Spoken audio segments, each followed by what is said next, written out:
بسم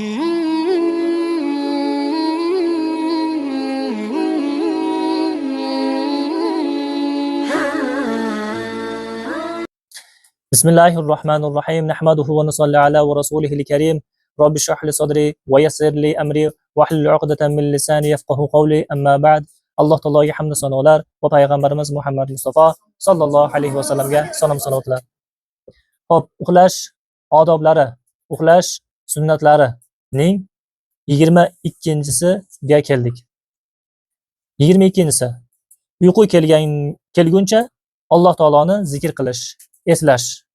Oli Imron surasining 191-oyatida aytadi. A'udhu billahi minash shaytonir rojim. الذين يذكرون الله قياما وقعودا وعلى جنوبهم ويتفكرون في خلق السماوات والأرض ربنا ما خلقت هذا باطلا سبحانك فقنا عذاب النار. Ma'nosi: Nasta'udu billah. Allazina yadhkuruna Alloha.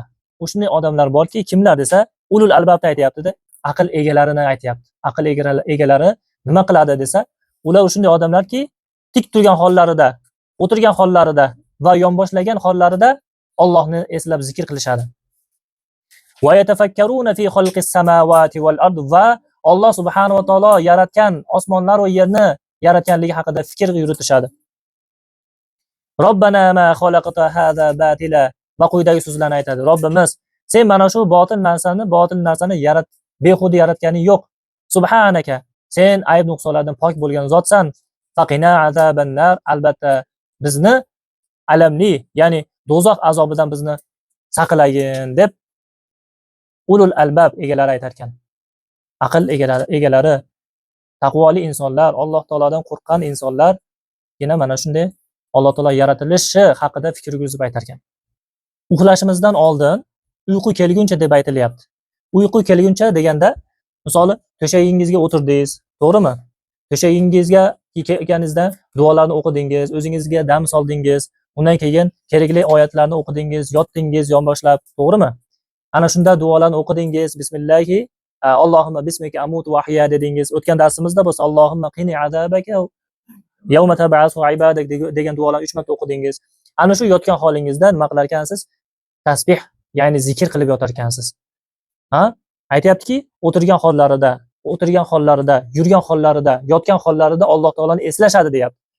Zikr shunday narsaki, Alloh subhanahu va taolo unga yoshni ma'lum qilmagan, joyni belgilagan emas, vaqtni belgilagan emas. Bu zikr shundayki, yoshi ham aytaveradi, qarisi ham aytaveradi, xohlagan joyda aytaveradi. Vaqt belgilagan emas, namozga o'xshab falonchi vaqt peshin, falonchi vaqt asr bo'ladi deb aytilgan emas. Ya'ni shu vaqtda shunaqa zikr qilasan, bu vaqtda bunaqa zikr qilasan deb aytilgan emas. Undan keyin namozga o'xshab qiyomda turishing kerak, asosiy bir joyga kelib o'tirib qilishing kerak degan narsa emas. Siz yurib ketyapsiz ham aytaverasiz, o'tirsiz ham aytaverasiz, yotgan paytingizda ham aytaverasiz. Bu zikr shunday fazilatki, tilingizni zikr bilan nam qilib yurishingiz kerak.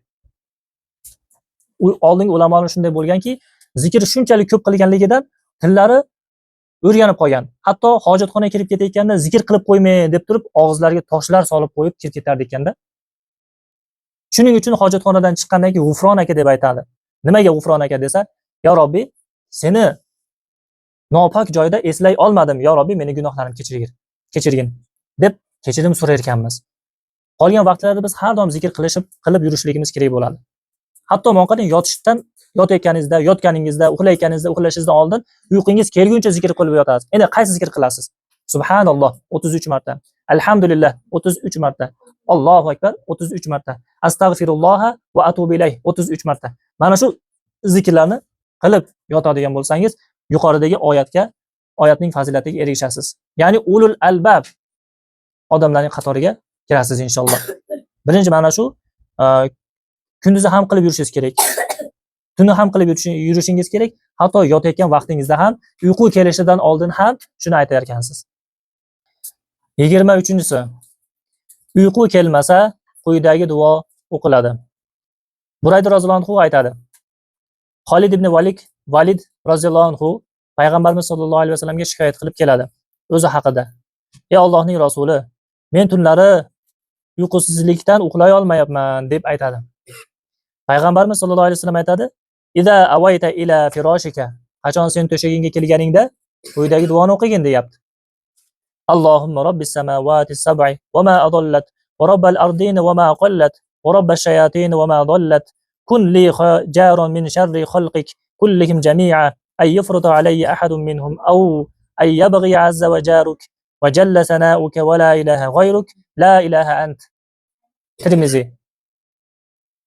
Demak, mana shu duoni aytadigan bo'lsangiz, inshaalloh Alloh tarafidan sizga uyqu keladi.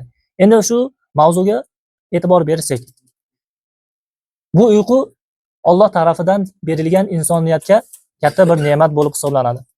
Agarda bu uyqu insoniyatda bo'lmaydigan bo'lsa, odam bolasi charchab qoladi. Nima uchun Alloh subhanahu va taolo tunni yaratdi?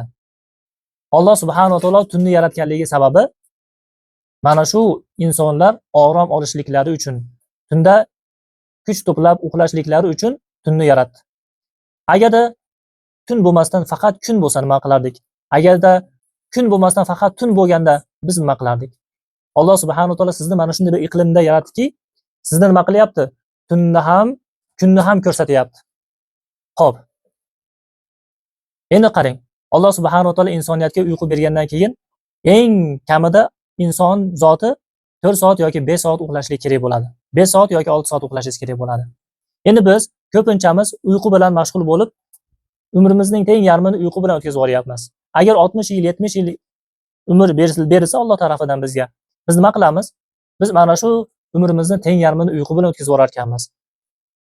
Endi biz mana shu umrimizni uyqu bilan o'tkazib yuboradigan bo'lsak, biz katta yutqazishga, katta bir mag'lubiyatga uchraymiz. Nimaga deganda, biz bu dunyoga uxlagani kelganimiz yo'q.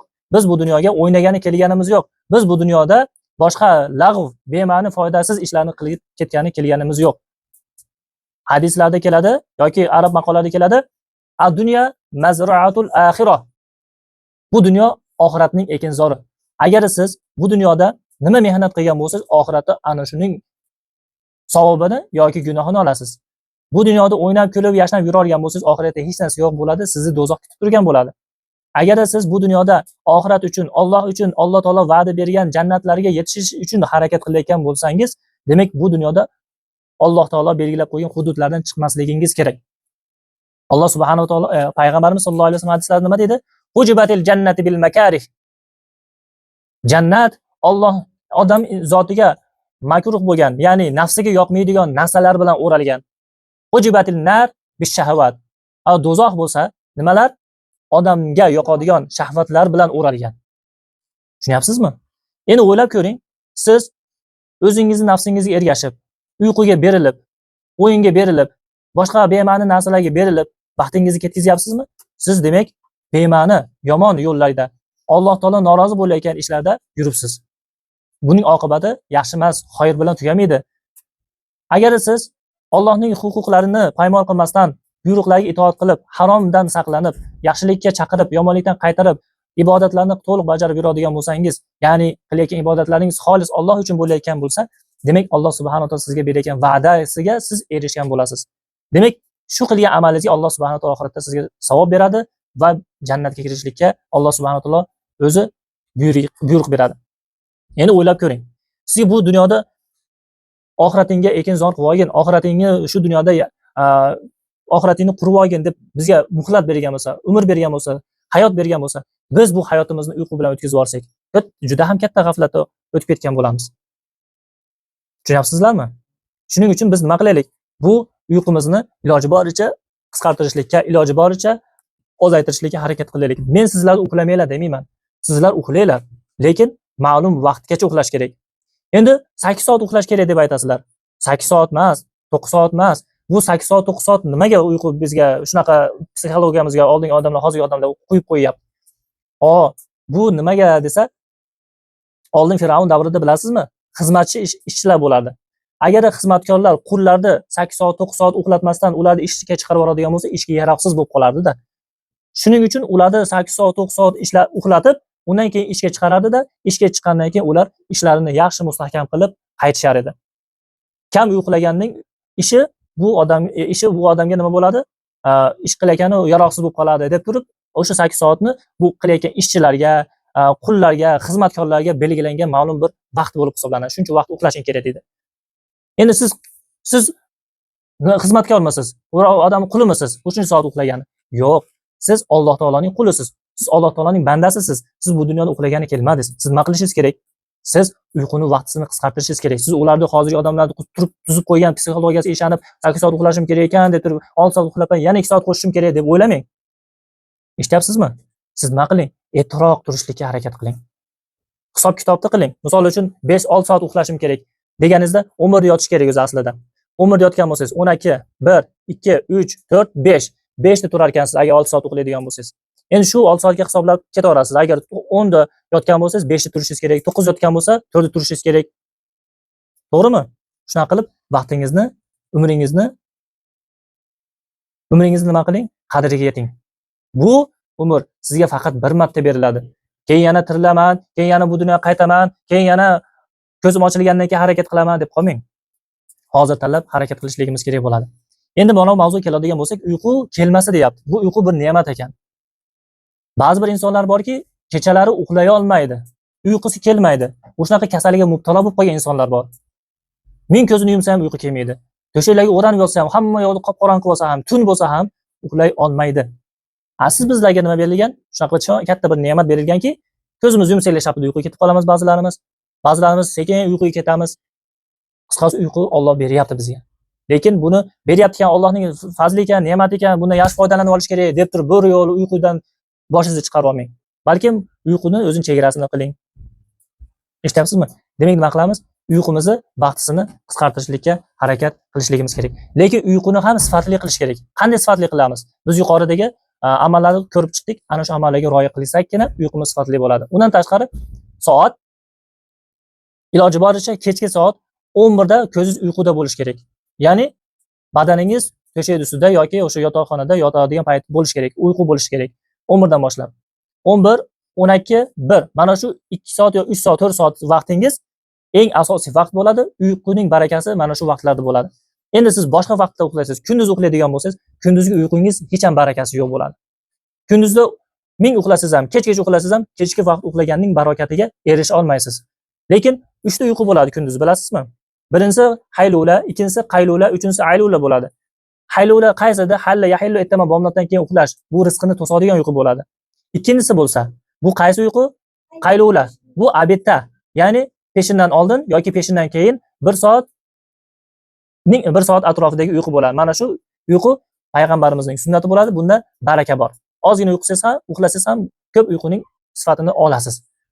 Uchinchi uyqu bo'lsa, aylula bo'ladi. Bu aylula illat, kasallikka sabab bo'ladi. Qaysi vaqt esa asrdan boshlab shomga qadar. Va xuftondan keyin ham uxlamaslikka, shomdan keyin ham uxlamaslikka harakat qilishlik kerak. Demak, biz nima qilaylik? Alloh subhanahu va taolo bergan ne'matini qadriga yetaylik. Uyqumizni uxlaylik, lekin ko'p emas. Sifatli qilaylik. Sifatsiz uyqularni hayotimizdan chiqaraylik. Tayyormizmi inshaalloh? 24-si. Junub holatda uxlashni xohlasa, istinjo qilib, ya'ni najosatni ketirib, yuvib, tahorat olib yotish. Buxoriy rivoyat.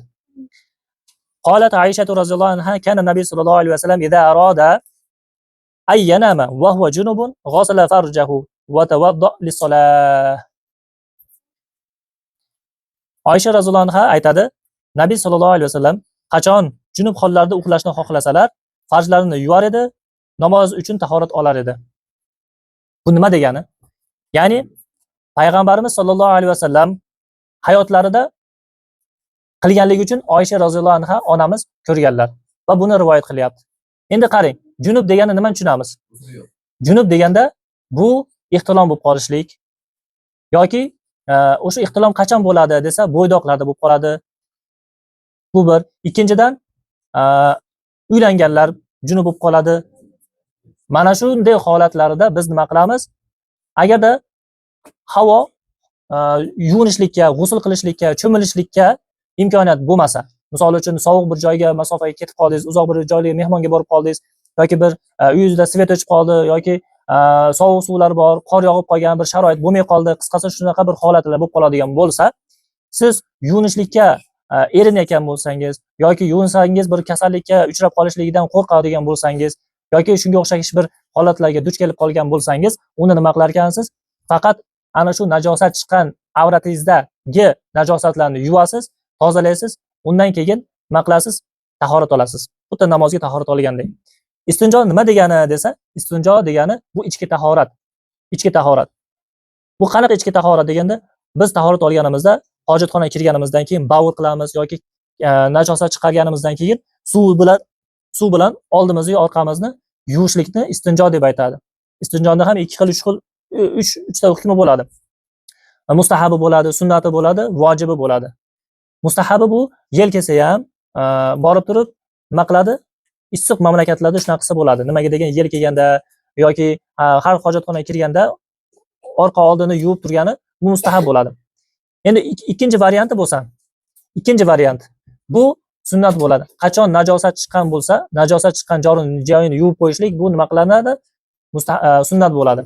Endi qachon vojib bo'ladi desa, ana shu najosat chiqqan mahrajidan yoyilib ketayotgan bo'lsa, ana shularni yuvishlik vojib bo'ladi. Balkim farz ham bo'lib qoladi. Endi har xil holat bo'ladi. Ichimiz o'tib qolishi mumkin yoki bir g'alati holatlar bo'lishi mumkin. Badanlarimiz yayilib, suyulib, tegib ketishi mumkin. Shunda yuvishligimiz vojib va balkim farz ham bo'lib qoladi. Ana shuni istinjo deb aytadi. Demak, mana shu istinjoda nima qilishligimiz kerak? Avratlarimizni tozalab bo'lganimizdan keyin tahoratni olamiz. Tahoratni olamiz ekan, butun badanimiz suv yetkazmasdan faqat tahorat olamizda, keyin yotib olamiz. Endi sahar bo'lganda, namoz vaqti bo'lganda, agarda imkoniyatimiz bo'lsa, shappada g'usl olamizda, keyin nima qilamiz? Namozlarimizni ado qilamiz. Agarda sovuq suv bo'lib, kasallik bo'lib qoladigan bo'lsa, ana shu bir sovuq mamlakatlarda bo'lib qolsangiz, bir og'riq paydo bo'lib qoladigan bo'lsa, siz ana shu suvni ishlatadigan bo'lsa, bir kasalligi badanlaringiz ishib ketadigan bo'lsa, agar shu sovuq suv tegadigan bo'lsa, uni nima qilasiz? Tayammum qilib namozingizni o'qiysiz. Bu yerda aytayaptiki, endi uxlashga tegishli masala bo'lganligi uchun biz nima qilyapmiz? Uxlashingizdan oldin siz junub bo'lib qoladigan bo'lsangiz, bu junub bo'lgan holatingizda tahorat olib, istinjo qilib yotishligingiz zarur bo'ladi. Subhanakallahumma va bihamdika va nashhadu an la ilaha illa anta nastaghfiruka va natubu ilayk. Allohumma arzuqna ilman nafi'a wa rizqan tayyiban wa amalan mutaqabbala. Va sallallohu ala nabiyyina Muhammad wa alihi wa ashabihi ajma'in.